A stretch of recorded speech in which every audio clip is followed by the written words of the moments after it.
Hello दोस्तों, beginners point में आपका स्वागत है। और अभी हम कर रहे हैं करंट अफेयर्स। 2025-26 में भारतीय अर्थव्यवस्था में 6.8% वृद्धि की उम्मीद। रिपोर्ट। एक लेटेस्ट रिपोर्ट के अनुसार वित्त वर्ष 25-26 में भारतीय अर्थव्यवस्था में 6.8% की मजबूत वृद्धि होने का अनुमान है। यह तेजी मजबूत हाई फ्रीक्वेंसी इंडिकेटर की वजह से देखी जा रही है। बैंक ऑफ बड़ौदा की रिपोर्ट के अनुसार अगले वित्त वर्ष के दौरान नॉमिनल जीडीपी वृद्धि लगभग 10.5% रहने की उम्मीद है। रबी फसल की अधिक बुवाई से कृषि विकास को बढ़ावा मिलने की उम्मीद। रिपोर्ट में बताया गया है कि इस वृद्धि के प्रमुख संकेतकों में मजबूत हवाई यात्री यातायात सेवा पीएमआई में वृद्धि और जीएसटी संग्रह में वृद्धि शामिल है। इसके अतिरिक्त रबी फसल की अधिक बुवाई से कृषि विकास को बढ़ावा मिलने की उम्मीद है, जो अर्थव्यवस्था के लिए एक स्थिर आधार प्रदान करेगा। रिपोर्ट में बताया गया है कि भारतीय अर्थव्यवस्था ने मजबूत त्योहारी मांग और आर्थिक गतिविधि में लगातार सुधार के कारण लचीलापन दिखाया है। वित्त वर्ष 2025 की तीसरी तिमाही में शानदार वृद्धि की उम्मीद। यह लचीलापन हाई फ्रीक्वेंसी इंडिकेटर के रूप में दिखाई देता है, जिन्होंने वित्त वर्ष 2025 की तीसरी तिमाही में शानदार वृद्धि दिखाई है। रिपोर्ट में कहा गया है कि 2024-25 में मंदी तो रहेगी, लेकिन अच्छी बात यह है कि वित्त वर्ष 2025 में निजी और सरकारी खपत में क्रमशः 7.3% और 4.1% की मजबूत वृद्धि दर्ज होने की उम्मीद है।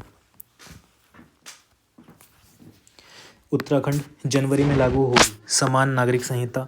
सीएम पुष्कर सिंह धामी ने की घोषणा।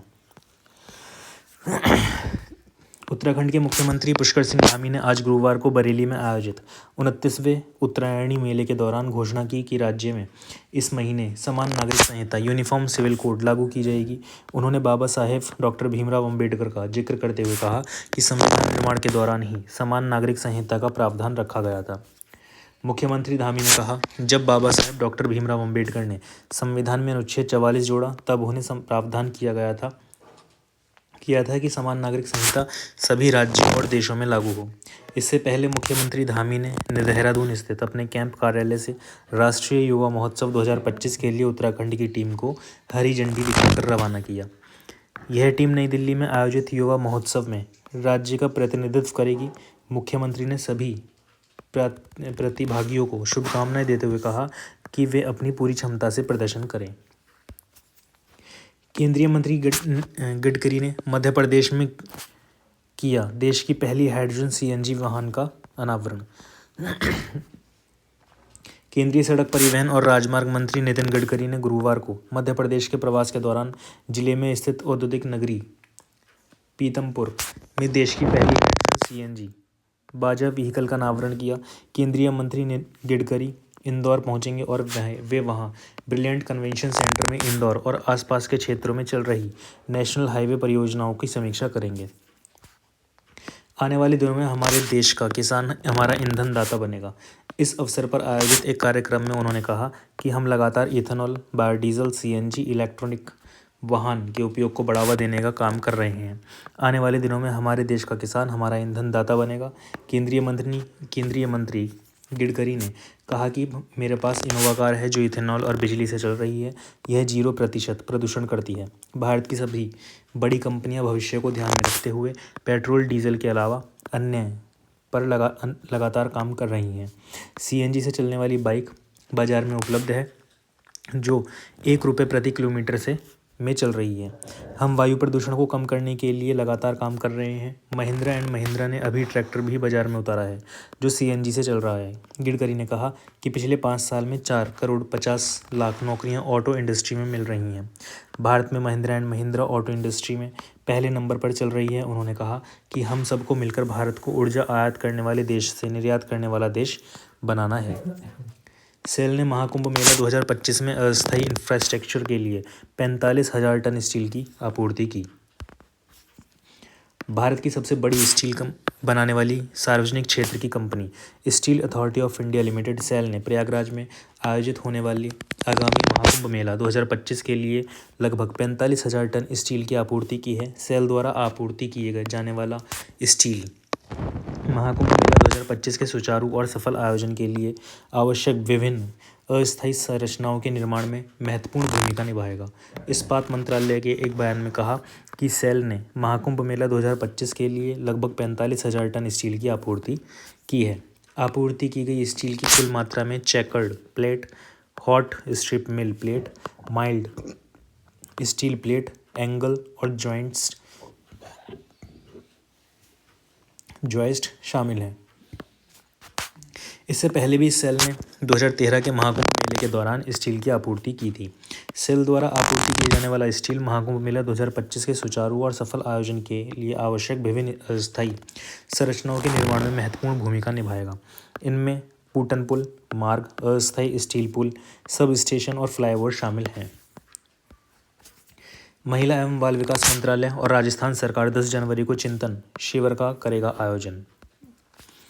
महिला एवं बाल विकास मंत्रालय द्वारा आयोजित चिंतन शिविर का शुक्रवार से उदयपुर में शुभारंभ होगा। केंद्रीय मंत्री अन्नपूर्णा देवी शिविर का उद्घाटन करेंगी।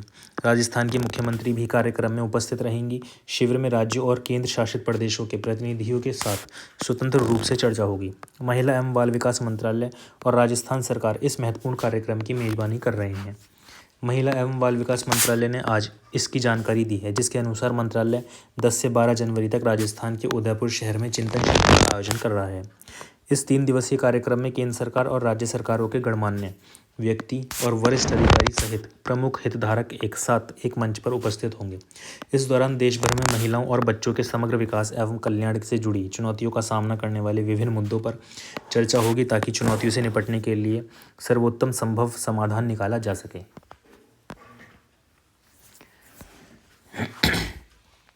प्रधानमंत्री मोदी ने प्रवासी भारतीय दिवस पर भुवनेश्वर में प्रदर्शनी का उद्घाटन किया।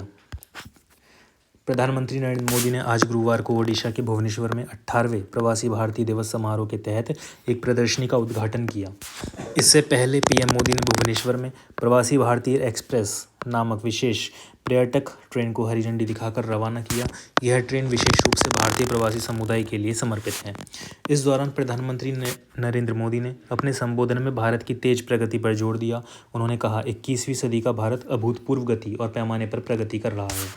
आने वाले दशकों में भारत दुनिया के लिए सबसे युवा और कुशल जनसंख्या वाला देश बना रहेगा। भारत वैश्विक कौशल की मांग को पूरा करने में सक्षम है। प्रधानमंत्री ने भारतीय प्रवासी समुदाय की सराहना करते हुए कहा, मुझे आप सभी से मिलकर खुशी होती है। आपसे मिले प्यार और आशीर्वाद को मैं कभी नहीं भूलता। दुनिया के विभिन्न देशों के नेता भारतीय प्रवासी समुदाय की प्रशंसा करते हैं।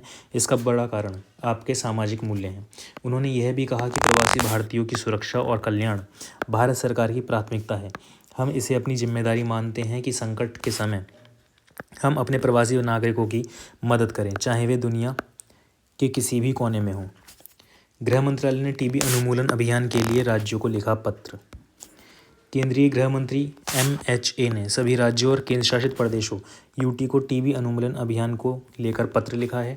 इसमें कहा गया है कि वे भारत से इस बीमारी को खत्म करने की केंद्र सरकार की प्रतिबद्धता के तहत जेलों और सुधार संस्थानों में तपेदिक यानी कि टीबी उन्मूलन पर 100 दिनों का गहन अभियान आयोजित करें।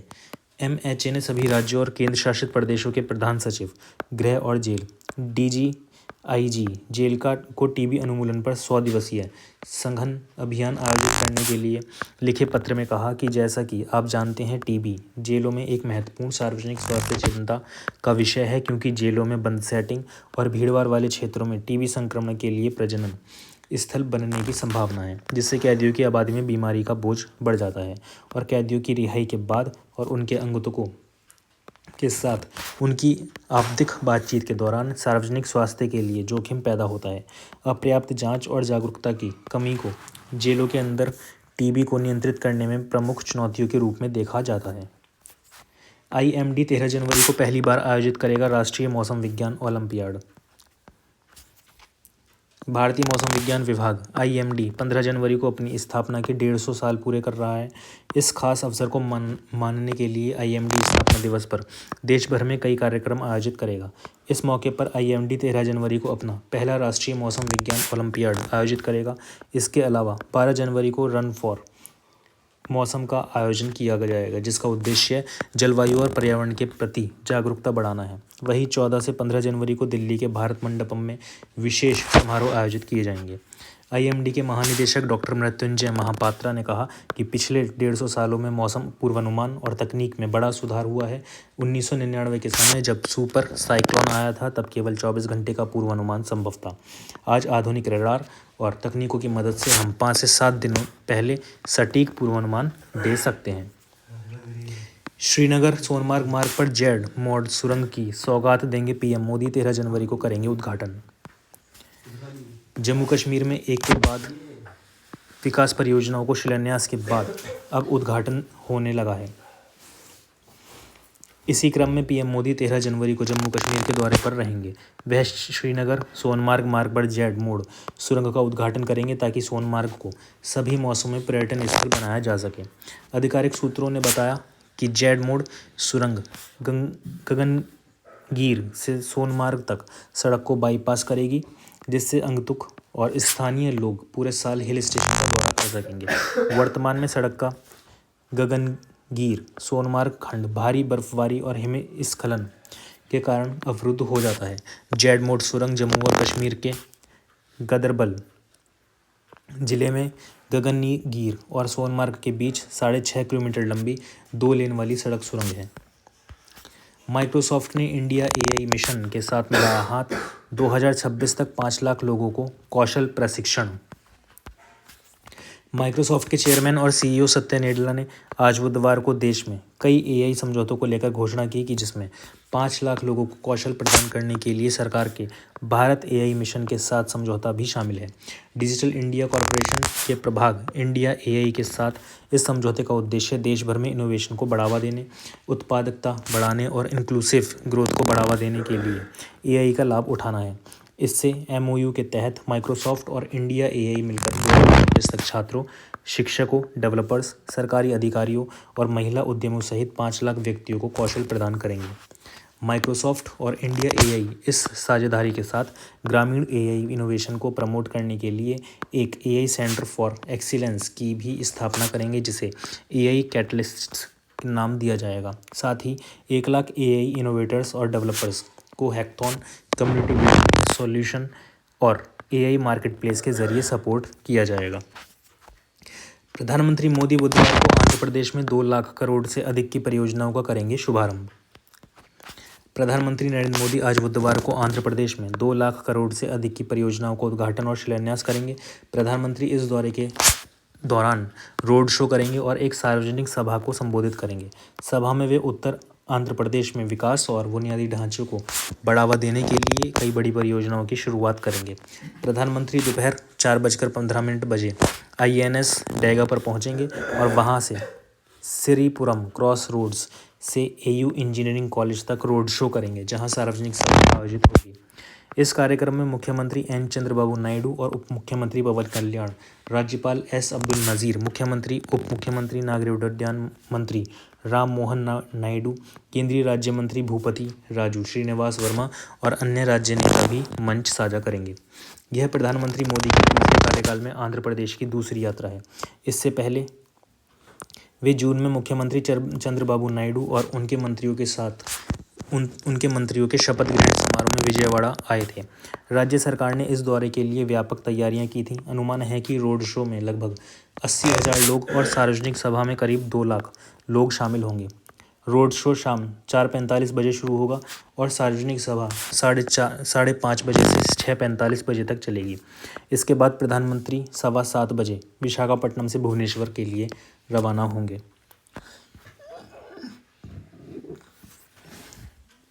केंद्र ने एआई संचालित 5G RAN प्लेटफॉर्म विकसित करने के लिए एआई टच के वित्त पोषण को मंजूरी दी। केंद्र सरकार ने एआई संचालित 5G RAN प्लेटफॉर्म को विकसित करने के लिए एआई टच को वित्त पोषण की मंजूरी दे दी है। यह परियोजना 5G नेटवर्क में परिचालन दक्षता लाएगी। इसमें RAN intelligence controller, service management and orchestration और network data analytics function modules शामिल हैं। इसके कार्यान्वयन की देखरेख centre for development of telematics CDOT करेगा। Artificial intelligence AI touch LLP को 5G RAN radio access network के घटकों को विकसित करने के लिए दूरसंचार विभाग की योजना के तहत वित्त पोषण प्रदान किया गया है। यह परियोजना एआई संचालित प्रगति लाएगी। सी.डॉट के मुख्य कार्यपालक अधिकारी सीईओ डॉक्टर राजकुमार उपाध्याय ने बुधवार को इस अनुबंध पर हस्ताक्षर के बाद कहा कि कार्यान्वयन भागीदारी के रूप में सी.डॉट यह सुनिश्चित करेगा कि परियोजना तकनीकी विकास के उच्चतम मानकों का पालन करे। वहीं TTDF दूरसंचार प्रौद्योगिकी विकास निधि के DDG डॉक्टर पराग अग्रवाल ने कहा, यह परियोजना न केवल एआई संचालित प्रगति लाएगी बल्कि आत्मनिर्भर 5G पारिस्थितिकी तंत्र की नींव भी रखेगी। एआई टच 5G RAN के लिए घटकों का विकास करेगा। मंत्रालय के मुताबिक एआई टच LLP को दूरसंचार विभाग की USOF, जिसे अब डिजिटल भारत निधि के नाम से जाना जाता है, कि TDF योजना के तहत वित्तीय अनुदान प्रदान किया गया है।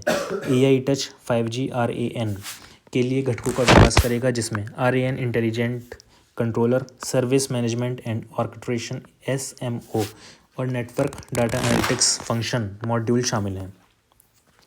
राष्ट्रपति मुर्मू 9 जनवरी को मेघालय में ICAR की स्वर्ण जयंती कार्यक्रम का करेंगी उद्घाटन।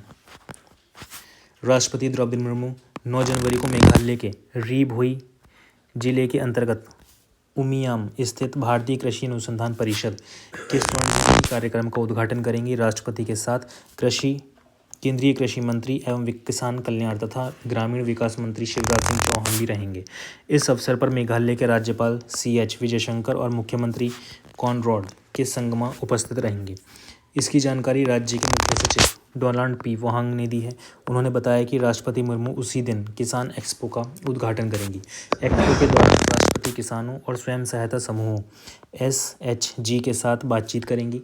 प्राप्त जानकारी के अनुसार ICAR पूर्वोत्तर पर्वतीय क्षेत्र के पहाड़ी और पर्वतीय पारिस्थितिकी तंत्र के लिए कृषि और समृद्ध क्षेत्रों में अनुसंधान, विस्तार और मानव संसाधन विकास गतिविधियों को बढ़ावा दे रहा है और उनका संचालन कर रहा है। वन नेशन वन इलेक्शन संयुक्त संसदीय समिति की पहली बैठक आज। एक राष्ट्र एक चुनाव को लेकर बुधवार को JPC की पहली बैठक आयोजित होगी। यह बैठक संविधान 129वां संशोधन विधेयक 2024 और केंद्र शासित प्रदेश कानून संशोधन विधेयक 2024 की समीक्षा करने के लिए बुलाई गई है। बैठक का मुख्य उद्देश्य सदस्यों को इन दो प्रमुख विधेयकों से परिचित कराना है। बैठक में कानून और न्याय मंत्रालय के अधिकारी प्रस्तावित कानूनों के प्रावधानों पर भी जानकारी देंगे। एक राष्ट्र एक चुनाव विधेयक को 17 दिसंबर को लोकसभा में पेश किया गया था। JPC की अध्यक्षता भाजपा के सांसद PP चौधरी करेंगे। इस समिति में कुल 39 सदस्य हैं, जिनमें 27 लोकसभा 12 राज्यसभा से हैं। JPC का मुख्य कार्य लोकसभा और राज्य विधानसभाओं के चुनावों को एक साथ कराने की व्यवहार्यता और योजना की जांच करना होगा। इसके अलावा यह समिति पुडुचेरी, दिल्ली और जम्मू कश्मीर जैसे केंद्र शासित प्रदेशों में चुनावों को लेकर लोकसभा चुनावों के साथ मिलाकर करने के प्रस्तावों को भी मूल्यांकन करेगी। JPC के सदस्यों में कांग्रेस की प्रज्ञा गांधी वाड्रा, भारत के अनुराग ठाकुर और अनिल बलूनी, तृणमूल कांग्रेस के कल्याण बनर्जी और समाजवादी पार्टी के धर्मेंद्र यादव जैसे विपक्षी नेता भी शामिल हैं। समिति की चर्चाएं और सिफारिशें भारत की चुनावी प्रक्रिया के भविष्य को प्रभावित करेंगी। करीब 90 मिनट तक चली बहस के बाद कानून मंत्री अर्जुन मेघवाल ने लोकसभा में संविधान 129वां संशोधन विधेयक पेश किया। मतों के विभाजन में 269 सांसदों ने पक्ष में और 198 ने इसके खिलाफ वोट किया। इसके बाद विधेयक को आगे की जांच के लिए समिति के पास भेज दिया गया। और इधर करंट अफेयर्स हो जाती है समाप्त।